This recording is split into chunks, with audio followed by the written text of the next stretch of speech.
l'Évangile de Jean, chapitre 2. 3 jours après, il y eut des noces à Cana, en Galilée. La mère de Jésus était là, et Jésus fut aussi invité aux noces avec ses disciples. Le vin ayant manqué, la mère de Jésus lui dit, « Ils n'ont plus de vin. » Jésus lui répondit, « Femme, qu'y a-t-il entre moi et toi? Mon heure n'est pas encore venue. » Sa mère dit au serviteur, « Faites ce qu'il vous dira. » Or, il y avait là 6 vases de pierre destinés aux purifications des Juifs et contenant chacun 2 ou 3 mesures. Jésus leur dit, « Remplissez d'eau ces vases, et ils les remplirent jusqu'au bord. Puisez maintenant, leur dit-il, et portez-en à l'ordonnateur du repas. » Et ils emportèrent. Quand l'ordonnateur du repas eut goûté l'eau changée en vin, ne sachant d'où venait ce vin, tandis que les serviteurs qui avaient puisé l'eau le savaient bien, il appela l'époux et lui dit, « Tout homme sert d'abord le bon vin, puis le moins bon après qu'on s'est enivré. Toi, tu as gardé le bon vin jusqu'à présent. » Tel fut à Cana, en Galilée, le premier des miracles que fit Jésus. Il manifesta sa gloire et ses disciples crurent en lui. OK, j'ai des choses extrêmement importantes à vous enseigner cet après-midi. J'espère que vous allez bien écouter, portez attention à ce que je dis, parce que c'est extrêmement important. Et avant de faire ça, si vous voulez, nous allons nous courber dans un mot de prière et vraiment demander à Dieu de vous aider à concentrer sur sa parole, à l'enseignement qui va être donné ici cet après-midi. Notre Dieu, notre Père, nous te remercions. Nous te remercions pour ta grâce. Parce que Seigneur, on ne serait pas là si ce n'était pas de ta grâce et de ton amour pour chacun de nous. Et nous avons tous, Seigneur, besoin de toi parce que nous sommes tous des pécheurs. Et nous pouvons dire cet après-midi que nous sommes des pécheurs graciés qui ont été pardonnés à cause de Jésus.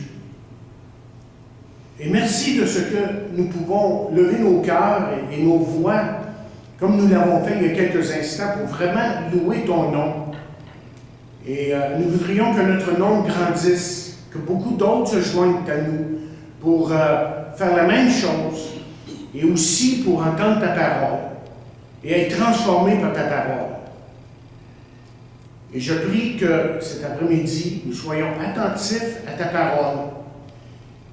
Parce que justement, lorsque tu nous parles, c'est pour attirer notre attention d'abord et ensuite pour nous transformer, pour nous aider à réaliser que nous ne pouvons pas vivre la vie chrétienne, on ne peut pas marcher avec toi sans toi. Parce que tu nous as dit toi-même, sans moi, vous ne pouvez rien faire. Et nous reconnaissons, Père, cet après-midi, que nous sommes faibles, incapables. Mais avec toi, tu nous dis dans ta parole, tout est possible. Et nous le croyons. Et nous voulons le vivre aussi. Et donc, je prie que cette parole, cet après-midi, puisse nous transformer et nous emmener à un plus grand amour pour toi d'abord, et ensuite les uns pour les autres et pour le monde qui est autour de nous. Et nous te remercions de ce que ça, c'est possible à cause de toi. Nous prions ces choses dans le nom de Jésus. Pour sa gloire. Amen. Si je vous demandais cet après-midi, que veut dire la présence de Jésus pour vous? En tout cas, pour certains, du temps de Jésus, la présence de Jésus voulait dire beaucoup de choses. Pour certains, ça voulait dire la multiplication des pains, la guérison d'un lépreux, l'apaisement d'une tempête, ou le pardon de la femme adultère, d'un voleur comme Zachée, ou d'un meurtrier comme le larron sur la croix.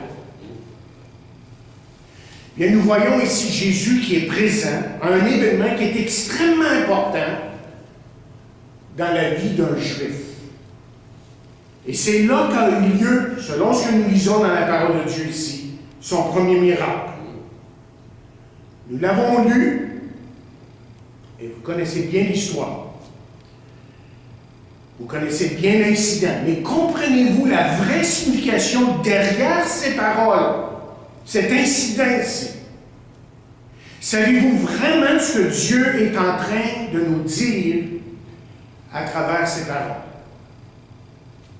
D'abord, Jean, l'évangéliste Jean, un des apôtres de Jésus, nous dit que Jésus s'est rendu à Cana en Galilée. Et Cana était, pour ainsi dire, une petite ville à 3 heures de marche de Nazareth. Et c'était une ville extrêmement insignifiante. Tellement insignifiante que le grand historien Joséphus, du temps de Jésus, ne le mentionne même pas dans son livre, dans ses écrits. Écoutez, même si la ville semble avoir été insignifiante, il ressort ici, de par le geste de Jésus, une leçon très importante. Et la leçon est celle-ci, c'est que Jésus n'est pas allé d'abord vers les grands, mais Jésus est allé vers les petits. Et par son action, Jésus nous dit ceci: laissez les petits-enfants et ne les empêchez pas de venir à moi, car le royaume des cieux est pour ceux qui leur ressemblent. Et ce qui ressort ici, c'est que si vous voulez vraiment rencontrer Jésus, il faut se faire petit, d'abord. Vous vous rappelez que Jésus a aussi dit: heureux les pauvres en esprit, car le royaume des cieux est à eux. Et lorsque Jésus a prononcé ces paroles dans le sermon de la montagne, dans Matthieu 5e chapitre, probablement que devant lui se trouvaient, pour la majorité, des gens pauvres. Et voici ce que je pense que Jésus est en train de leur dire ici. C'est comme s'il leur disait: c'est vrai, vous êtes pauvres, et vous êtes les insignifiants de votre société. Mais je veux vous dire aujourd'hui que les richesses de Dieu vous appartiennent. Vous êtes riches, autrement dit, malgré votre pauvreté. Mais il y a une deuxième chose qu'il faut retirer ici, de ces paroles, lorsqu'il dit « Heureux les pauvres en esprit, car le royaume des cieux est à eux ». Ce que Jésus est en train de dire aussi, c'est que pour recevoir toutes les richesses qui viennent de Dieu, il vous faut reconnaître votre pauvreté spirituelle ou votre faillite spirituelle, que vous n'avez rien, mais absolument rien à donner à Dieu. Et c'est seulement lorsque vous reconnaissez ça que Dieu peut faire quelque chose en vous. Et troisièmement, cette richesse dont il est question n'est pas comme vous l'entendez, argent, position dans la vie et popularité. Mais la richesse dont Jésus est en train de parler ici, c'est le pardon, l'amour, la joie et une communion vivante avec le Père Céleste. Nous voyons Jésus présent à un mariage. Ce qui fait que ce mariage est rosé. L'importance de ce mariage est rosée par la présence de Jésus. Vous voyez, un mariage juif était assez particulier à ce temps-là. Normalement, le tout se déroulait tard le mercredi soir. Et après le mariage, on paradait très souvent le couple à travers la ville. Et pour une semaine, il y avait des festivités. Et en plus, les gens devaient s'adresser au couple comme étant roi et reine. Mais ce qui est important à remarquer ici, ce qui est important à remarquer de nouveau, c'est que Jésus participe activement à cette cérémonie, à cette fête. Et là, je veux que vous compreniez 3 choses importantes que Jésus est en train de dire par sa présence lors à ce mariage. Premièrement, que le mariage est une institution divine, que c'est Dieu qui l'a institué. Nous lisons dans Genèse 2e chapitre, verset 24, c'est pourquoi l'homme quittera son père et sa mère et s'attachera à sa femme et ils deviendront une seule chair. Le mariage, c'est Dieu qui l'a institué. Deuxièmement, voici un autre point extrêmement important. que le mariage est entre un homme et une femme seulement. Oh, je sais, je suis très conscient que notre société pense autrement aujourd'hui. Mais la Bible est claire sur ce sujet. Écoutez ce qu'elle dit. Et à plusieurs reprises, elle le dit de différentes façons, mais voici au moins un verset dans Lévitique 18, verset 22. Tu ne coucheras point avec un homme comme on couche avec une femme, c'est une abomination. C'est clair dans la Bible. Mais troisièmement, Jésus nous montre que nous sommes tenus à honorer le mariage.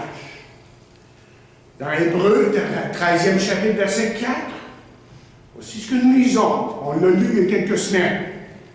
Que le mariage soit honoré de tous et le lit conjugal épargné par la souilleuse. Ceux qui s'y livrent à l'immoralité sexuelle et à l'adultère, Dieu les jugera. Je vais aller un peu plus loin avec ça, avec ce verset-là. Je veux que vous le compreniez comme il faut. Qu'est-ce que ça veut dire exactement quand Dieu parle à travers son serviteur ici dans Hébreu? Bien, le mot « honorer », quand il dit que le mariage soit honoré de tous, peut être remplacé par le mot « précieux ». Par exemple, on lit dans 1 Corinthiens, 3e chapitre, verset 12, que l'on construit sur ce fondement avec de l'or, de l'argent et des pierres précieuses. Le mot « précieuse », pierre précieuse, c'est le même mot que « honorer » dans Hébreu. Okay? Le mot précieux, dans ce verset, je répète, le même mot honoré dans Hébreu, 13e verset 4. Et si Dieu a institué le mariage, il y a une raison, il y a plusieurs raisons, mais une des raisons fondamentales pourquoi Dieu a institué le mariage, c'est pour la protection du couple, des enfants et enfin la famille. Donc, lorsqu'il y a immoralité sexuelle, et ça parle de quoi ça? Immoralité spirituelle, sexuelle, je sais. Bien, ça parle des relations avant mariage. Ça parle de l'homosexualité. Ça parle de la pédophilie, la bestialité, et on en passe. Et lorsque l'adultère devient monnaie courante, ce que l'histoire nous montre, ce que les gens ne se rendent pas compte, c'est que lorsque ces choses-là deviennent monnaie courante dans une société, c'est que la dite société, tôt ou tard, se désintègre et est vouée à la destruction. Ça, c'est prouvé à travers l'histoire. Mais c'est lentement. On ne le voit pas tout de suite. Là, on ne se rend pas compte de ça du jour au lendemain. On pense que tout est bien. Mais tôt ou tard, cette société-là se détruit par elle-même. Et c'est arrivé avec les Romains. Alors, je relis encore une fois Hébreux 13, verset 4. Que le mariage soit honoré, qu'il soit considéré comme extrêmement précieux, comme la pierre la plus précieuse qu'on peut trouver de tous, et le lit conjugal épargné par la souillure. Ceux qui se livrent à l'immoralité spirituelle, sexuelle, pourquoi j'ai dit spirituelle? Mais ça peut exister, l'immoralité spirituelle, je suppose. À l'immoralité sexuelle et à l'adultère.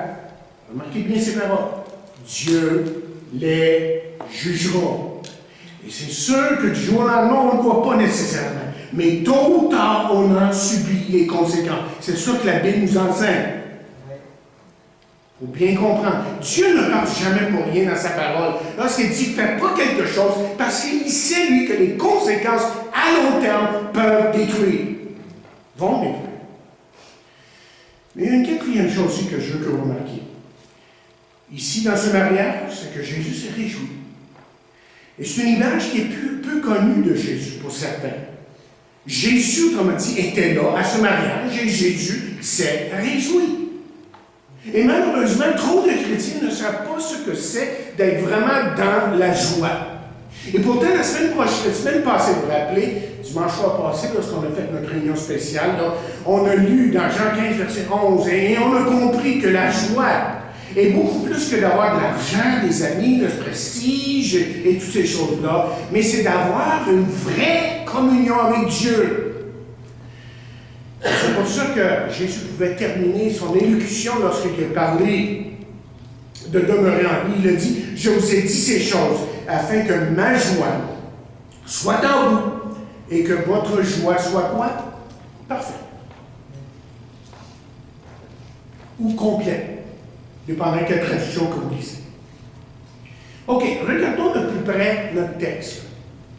OK, regardons notre texte de plus près. Il y a un problème qui surgit.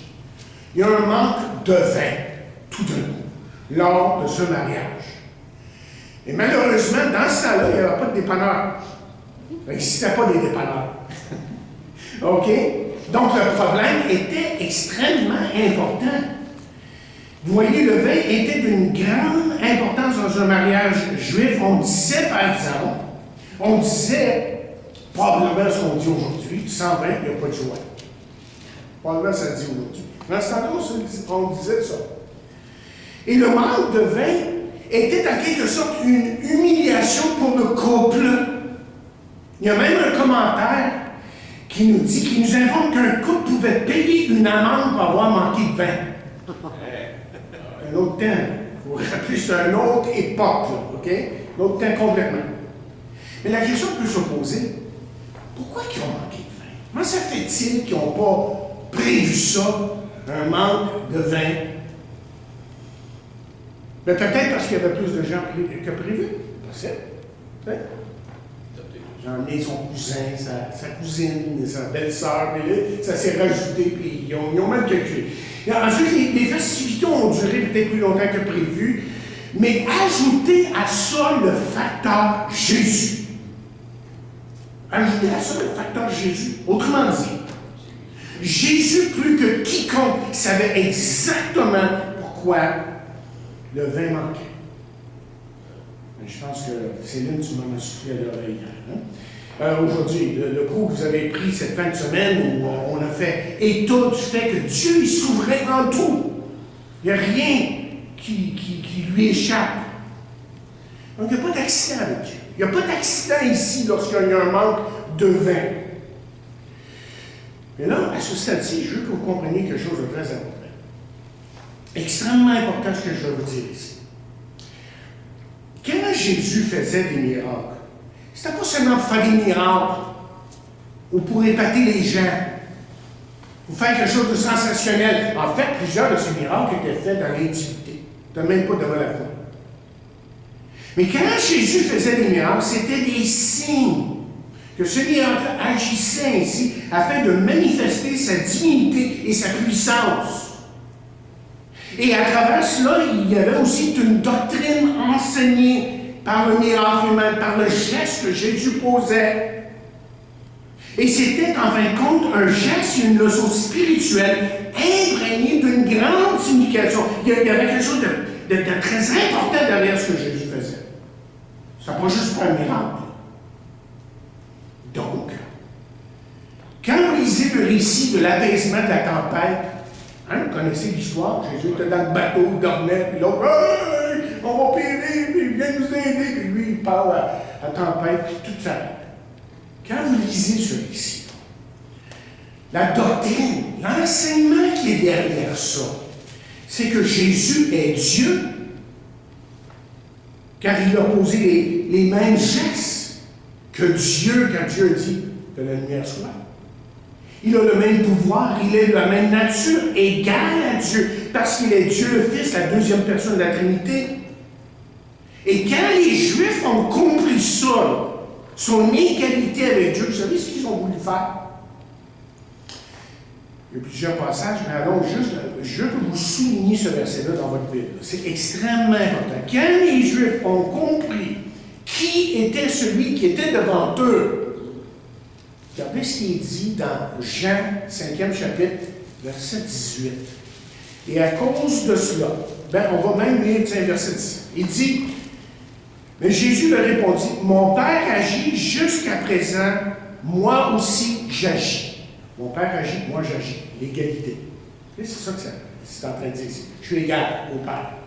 Les Juifs avaient compris ça. Mais regardez ce qu'il dit ensemble. Il dit, à cause de ça, les Juifs cherchaient encore plus à le faire mourir. Non parce qu'il violait le sabbat, mais parce qu'il appelait Dieu son propre Père, se faisant égal à Dieu.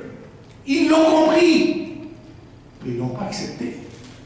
C'est une autre affaire, ça. On peut comprendre quelque chose, on peut rejeter quelque chose. Et c'est ça ici qui est arrivé avec les Juifs. Évidemment, vous pouvez aller dans Jean 8e chapitre et réaliser, vous pourrez lire ce verset-là pour vous-même, versets 56 à 59, et réaliser que quand Jésus parle dans ces versets-là, il dit avant qu'Abraham fût je suis, que le mot je suis, le terme je suis, c'est le même, c'est le nom de Dieu dans l'Ancien Testament qui est en train de dire je suis.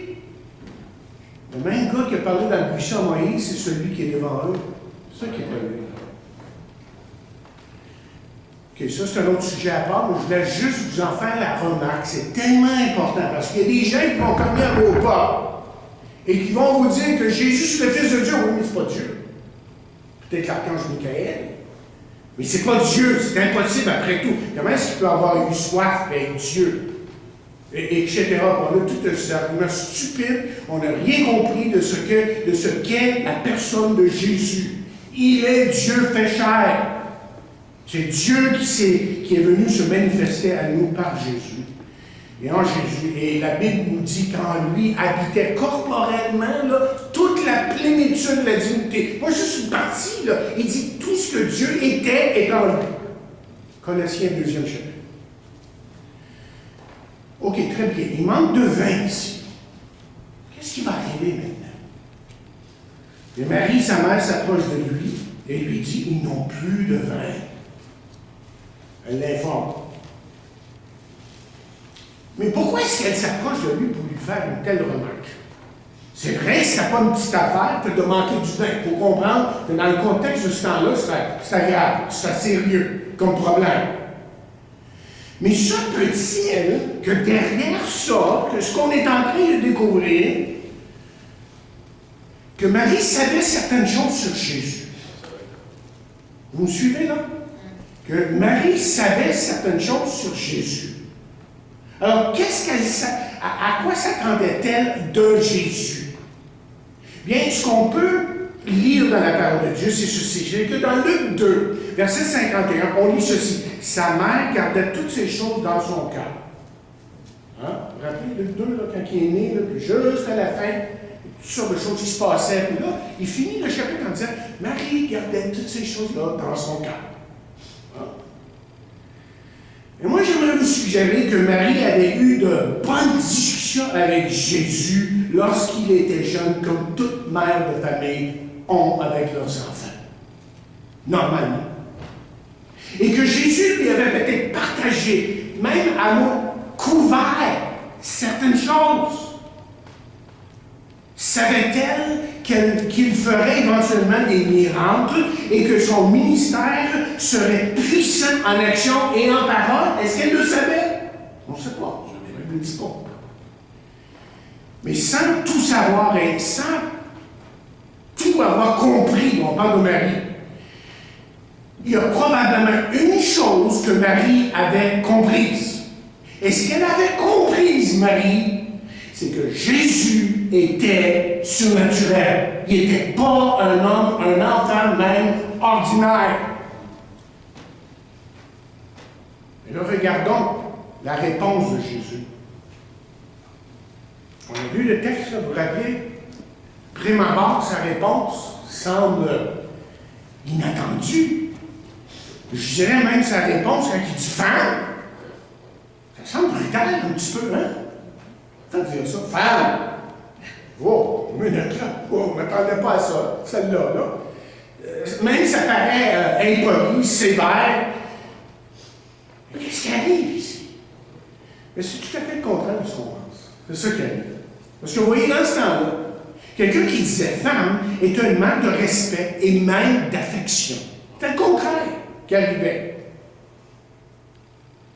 Mais ici, ce que Jésus est en train de lui dire, ce que Jésus est en train de faire, c'est tranquillement d'enseigner une leçon extrêmement importante à Marie.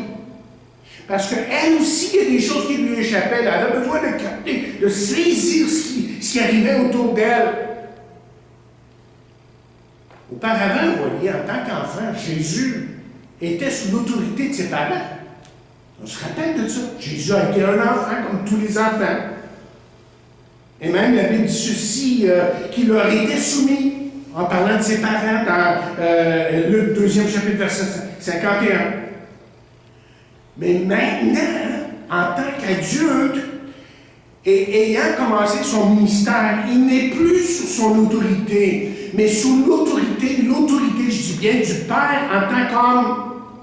Et c'est pour ça que Jésus va dire maintenant quelque chose comme suit. Ma nourriture est de faire la volonté de celui qui m'a envoyé et d'accomplir son œuvre. Écoutez, même à 12 ans, vous vous rappelez l'incident qui est arrivé à Jésus. Il n'y a pas grand-chose au bout de la jeunesse de Jésus, mais il y a un incident, c'est significatif. Même à 12 ans, Jésus avait donné à ses parents comme un avant-goût de ce qui s'en venait. Et là, dans le temple, lorsque les parents de Jésus le cherchaient, voici ce qu'il leur dit.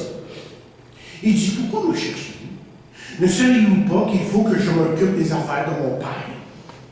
Savez-vous pas autrement dit que vous allez avoir une certaine autorité, que votre autorité a des limites, que c'est pour un temps, mais à un moment donné, ça va être quelqu'un d'autre. Alors, la leçon pour Marie est importante, parce que, vous voyez, Marie va venir à comprendre. Et elle va vraiment le comprendre. Elle va comprendre que sa relation avec Jésus serait dans l'avenir différente. Ce ne serait pas une relation tant maternelle qu'une relation spirituelle, qu'elle aussi aura besoin de se soumettre à Jésus et d'aimer Jésus et d'accepter Jésus-Christ comme Sauveur et Seigneur. Et là, évidemment, dans la chambre haute, dans le 2e chapitre, qui est là? Marie, qui attend avec les autres que le Saint-Esprit vienne sur eux, en tremblant. Mais là, je veux que vous remarquiez autre chose ici. Il y a tant de choses dans ce passage-là, j'aurais pu m'allonger pas mal plus. Il a fallu que je coupe, parce qu'il y a tellement d'enseignements. Et moi, je suis convaincu que quand Jésus a dit les paroles que je vais vous prononcer, là, que Marie n'a rien compris. Quoi? Je suis sûr qu'elle n'a rien compris quand Jésus a dit « Mon heure n'est pas encore venue. » Mais de quoi tu parles? Mon heure n'est pas encore venue. Et savez-vous que Jésus va dire ça au moins 5 fois durant son ministère? Et ensuite, soudainement, hors de... sans avertir personne, je vais dire ça, il va dire « Père, l'heure est venue. » Oh! C'est arrivé. L'heure est arrivée. L'heure est venue. Et là, dans Jean 17, juste avant, il monte à Jérusalem, l'ombre de la croix pèse sur lui. Et Jésus savait que dans les minutes qui suivaient, il serait crucifié. Mais là, Jésus dit à Marie, mon heure n'est pas venue. Qu'est-ce que ça vous dit, ça? Ça vous dit quoi, ça? Mais ça devrait vous dire que Dieu a une heure pour toutes choses. Vous voyez la leçon qu'on tire de ça? Dieu a une heure pour toutes choses. Je l'ai dit tantôt, il n'y a pas d'accident avec Dieu. Il n'y a pas d'accident dans votre vie. Dieu est souverain en toutes choses. Jésus est né à Bethléem, annoncé des centaines d'années auparavant, exactement là. Jésus est mort sur la croix à un moment précis, fixé par Dieu. L'heure était venue. Jésus est ressuscité le 3e jour, pas le 4e, le 5e, mais bien avant, ça avait été annoncé. Et le 3e jour, il est ressuscité. Et Jésus a envoyé le Saint-Esprit le jour de la Pentecôte. C'était précis. C'était même comme les fêtes de l'Ancien Testament. C'était précisé à tel point que le Saint-Esprit est venu le jour de la Pentecôte. Et c'est ça que l'Ancien Testament annonçait. Et Jésus, chers amis, a promis de revenir à un moment précis, bien que vous et moi, nous ne savons ni le jour ni l'heure. Mais ça va arriver. S'il a été précis dans le passé, vous pouvez être sûr, vous pouvez être très sûr qu'il va être précis dans l'avenir, pour l'avenir. Maintenant, écoutez bien. Dieu a son heure pour vous. C'est ça que ça veut dire ici. Il connaît exactement le jour, l'heure, la minute, la seconde que vous allez mourir. Et c'est pour ça que la Bible dit de nous préparer à la rencontre de notre Dieu. Mais êtes-vous prêts pour ça? Parce que vous ne savez pas. quoi. Moi, ça fait 40 ans que je suis dans le ministère, et j'ai enterré des petits et des grands. Des petits et des grands. Mais des moins grands. Mais je les ai tous enterrés. Une fois qu'ils sont morts, on les enterre. On fait une cérémonie spéciale pour les enterrer. Et vous savez quelle heure qu'il est pour vous? Je vais vous le dire. Écoutez bien la parole de Dieu qui dit, aujourd'hui, si vous entendez sa voix, n'endurcissez pas vos cœurs. C'est ça que la Bible dit. Si Dieu vous parle aujourd'hui, Dieu vous demande de répondre à son appel. Maintenant, je vois deux choses au verset 5. Au verset 5 de notre texte, là, lorsque nous disons, sa mère dit au serviteur, faites tout ce qu'il vous dira. Ça, c'est une fameuse déclaration. Faites tout ce qu'il vous dira. Wow! Est-ce qu'on fait ce qu'il nous dit de faire? Hein? Mais je vois ici en Marie, là, sa soumission. Et je vois aussi sa confiance en Jésus. Et vous savez, l'un ne va pas sans l'autre. Plus vous allez vous soumettre à Dieu, à sa parole, et aux interpellations de son esprit qui est en vous en tant qu'enfant de Dieu, plus que vous allez grandir en lui et vous allez apprendre à le connaître. Et la parole de Dieu nous dit, confie-toi à l'Éternel de tout ton cœur et ne t'appuie pas sur ta sagesse, reconnais-le dans toutes tes voies et il aplanira tes sentiers. Ne sois point sage à tes yeux, tes propres yeux. Crains l'Éternel et détourne-toi du mal. Il y a une chose de très importante qui s'en vient. Extrêmement importante. Je veux que vous restiez avec moi. Je sais que je suis un peu plus long aujourd'hui. Mais il y avait tant dans ce texte-là que je ne pouvais pas m'en sortir. Et vous ne pouvez pas vous en sortir. OK? OK. Remarquez les instructions de Jésus au verset 7 et 8. Pour résumer, il dit remplissez et puisez. Mais surtout, remarquez qu'ils ont, il est spécifié ici qu'ils ont rempli jusqu'au bord. Les vases, là, on nous dit qu'il y avait peut-être 20 gallons, ça, dans chaque. On pense que comme ça, dans ce temps-là, on les remplissait jusqu'au bord. Vous savez pourquoi on les remplissait jusqu'au bord? Chers amis, c'était pour éviter la fraude, la falsification. Okay, je vais vous dire quelque chose que j'hésite de dire devant la caméra ici, parce que je sais que je suis filmé. Il y a des gens qui vont écouter sur YouTube et sur notre site. Mais je pense que c'est le temps que je vous le dis. Je pense que c'est grandement le temps que vous soyez bien avertis. Il y a de la fraude dans certains milieux dits évangéliques aujourd'hui. Littéralement. Et on enseigne dans certains milieux et toujours parsemé avec la vérité, évidemment, des choses qui sont vraies. On ne dira pas tous des mensonges. Mais parsemé de vérité. On vous dira, par exemple, qu'avec Jésus, vous pouvez être riche à craquer. Vous avez juste besoin de Jésus dans votre vie. On va vous dire que vous pouvez toujours être guéri de toutes vos maladies. On va même vous dire que vous devez parler en langue pour être baptisé du Saint-Esprit. Ça, c'est un non-sens. J'ai déjà enseigné, j'ai réalisé que c'était une fausseté. Je l'ai enseigné, ça. J'aurais des questions sur ça. Mais on va vous dire aussi que vous avez besoin de délivrance. Tandis qu'un enfant de Dieu a besoin beaucoup plus de repentance et d'obéissance et de soumission à la parole. C'est ça qu'il a besoin. Mais vous voyez, aujourd'hui, crier ces choses de la chair, ça va satisfaire ceux qui ignorent ce que la Bible dit sur ces choses-là, ce que Dieu enseigne dans ces choses-là. Et par-dessus tout, ça fait spectaculaire. On attire beaucoup de gens avec ça. Écoutez, malheureusement, aujourd'hui, dans l'Église, et je ne suis pas le seul à le dire, il y a aujourd'hui un manque flagrant de discernement dans l'Église. Un manque flagrant de discernement. Et en particulier, j'en parlais à ma femme hier, on écoutait des beaux cantiques, anglais, français, surtout en anglais. Puis je lui disais ceci, j'ai dit, Barbara, j'ai dit, tu sais, on peut se faire endormir par ces chants, spirituellement parlant. C'est tellement beau, tu sais. Puis là, on commence à prêcher, puis on entend les beaux cantiques. Puis là, on dit n'importe quoi, oh, mais c'est des beaux cantiques, tu sais, c'est tellement beau. Puis là, on nous vend n'importe quel salaire. C'est ça le danger. J'aime la musique chrétienne, Si vous saviez le Southern Gospel, surtout, là, j'aime beaucoup ça. Mais malheureusement, on vit dans un monde où Satan est vraiment à l'œuvre. Puis il n'est pas fou. Il sait exactement comment se prendre. Il va prendre ce que vous aimez, puis il va vous tromper. Il va vous duper avec ça. Je vais vous dire d'autres choses. J'ai fait une longue étude il y a quelques années, peut-être qu'on reprendra un jour. Vous le prouvez, ça. Quelque chose que j'ai découvert à travers les années, c'est que quelques-uns des plus grands ministères, supposés ministères aux États-Unis, c'est la pure fraude.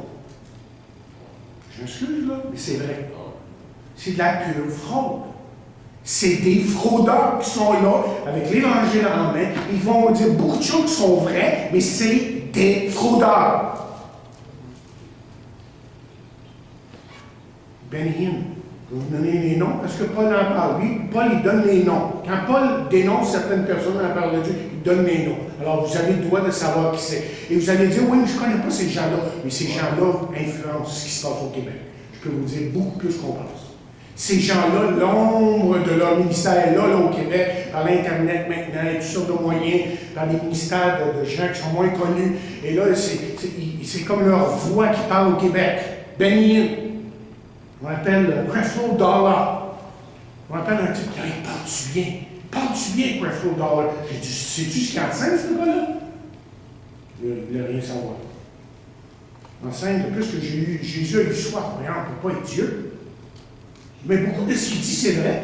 Mais là, quand il dit que Jésus a eu soif, on ne peut pas être Dieu. Minute, là, tu viens de faire quoi à Jésus, là? Puis quand tu dis que Jésus est né de nouveau quand il est allé en enfer, il y a un problème, là. Là, c'est pour moi, Jésus, as-tu besoin de naître de nouveau en enfer? Et quand tu dis qu'on est des petits dieux et qu'on peut être Dieu, puis ça vient d'évangélistes aux États-Unis, il y a un problème en quelque part, là. Moi, je ne trouve pas ça dans ma Bible. Kenneth Copeland, un des pires. Et je connais un couple. Vous les connaissez probablement. Ils sont là aujourd'hui aux États-Unis. Une de ces personnes-là, dans mon église, quand elle était jeune, était là devant moi, là, elle écoutait les paroles que je lui donnais. Aujourd'hui, ils sont là avec Kenneth Copeland qui enseigne les pires sottises que vous pouvez entendre sur Jésus. Et surtout, là, je déraille un peu de mon message, surtout ce que je remarque, c'est qu'on abaisse Jésus. Jésus ne peut pas être Dieu. Surtout ça. Et ensuite, il y a autre chose qui se passe aux États-Unis. Et ça va sûrement venir en français, ils ne sont pas fous, ils savent qu'il faut que ça vienne ici à un moment donné. C'est le réseau TBN. TBN, c'est quoi ça? C'est un grand réseau de télévision. Vous pouvez avoir ça par l'Internet, pas à la télévision pour le moment, mais aux États-Unis, c'est partout. TBN, c'est... je ne me rappelle plus les initiales, exactement ce que ça voulait dire. Mais c'est un réseau supposément chrétien, d'évangélisation, et il y a beaucoup de bien qui ressort dans ça. Mais que de sottise, quand je regarde ça, des fois, ça se peut pas.